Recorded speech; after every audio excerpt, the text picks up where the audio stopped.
সকলে ভালো আছেন। আমি আবার ভিডিওতে হাজির হলাম। এই ভিডিওতে একটা আমি পোস্ট করেছিলাম 3 সপ্তাহ আগে। সেই পোস্টটা ছিল ভোট কেন দেবেন। তার মধ্যে ভোট দিয়েছে 140 জন। প্রশ্ন কি ছিল একটা একটা করে বলছি। নেতারা জঙ্গল রাজ করার জন্য, সোনার দেশ তৈরি করার জন্য, কর্মসংস্থা কেড়ে নেওয়ার জন্য, রোহিঙ্গা বা দেশদ্রোহী বলে তাড়িয়ে দেবে দেশ থেকে এই কারণের জন্য।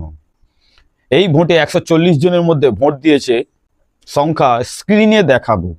দেখুন, দেখলেন কি লেখা আছে, কতজন ভোট করেছে এবং এই ভোটে কত পার্সেন্ট লোক কত ভোট দিয়েছে সেটাও বোঝা যাচ্ছে।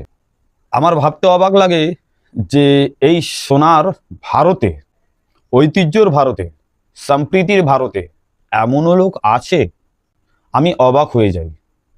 এই ভোটটা দেখে সামান্য 141 জন ভোট করেছে, তাহলে তার মধ্যে যদি এই রকম ভ্রষ্টাচারী লোক ঢুকে ভোট করে, তাহলে বুঝতে পারছেন 140 কোটি মানুষ আছে, তারাও নিশ্চয়ই এই রকমভাবেই ভোট দেবে।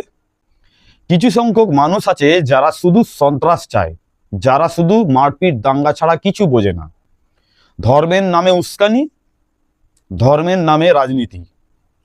আমি আশা করব আমার প্রিয় ভিউয়ার্সদের কাছ থেকে, যারা আমার ভিডিওগুলো দেখছেন এবং আমাকে সাবস্ক্রাইব করেছেন, সকলকে একটাই বার্তা দেব, ভোট দেবেন নিজের স্বার্থে। আমরা যাকে ভোট দিচ্ছি এটা মাথায় রাখবেন, তাকে ভোট দিয়ে আমরা সিংহাসনে বসাচ্ছি। তাই বলা হয়েছে ভোট কেন দেবেন। আমাদের 5 বছর ভোট দেওয়ার পরে 5টা বছর আমাদের কি দেবে, আমরা কি কখনো প্রশ্ন করেছি?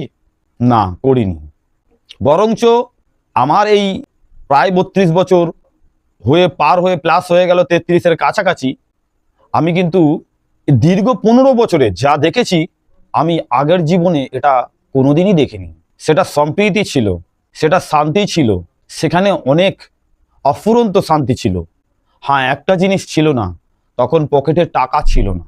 আর এখন লোকের পকেটে টাকা আছে কিন্তু শান্তি নেই, সুখ নেই। কোথায় গেছে শান্তি সুখ, কোথায় গেছে? আসলে এই সব লোকেরা শান্তি সুখ কেড়ে নিয়ে বিদেশে পাঠিয়ে দিয়েছে। তাই বলবো, সুস্থ থাকবেন, সচেতন থাকবেন এবং কান চোখ খোলা রাখবেন। ভোট কাকে দেবেন।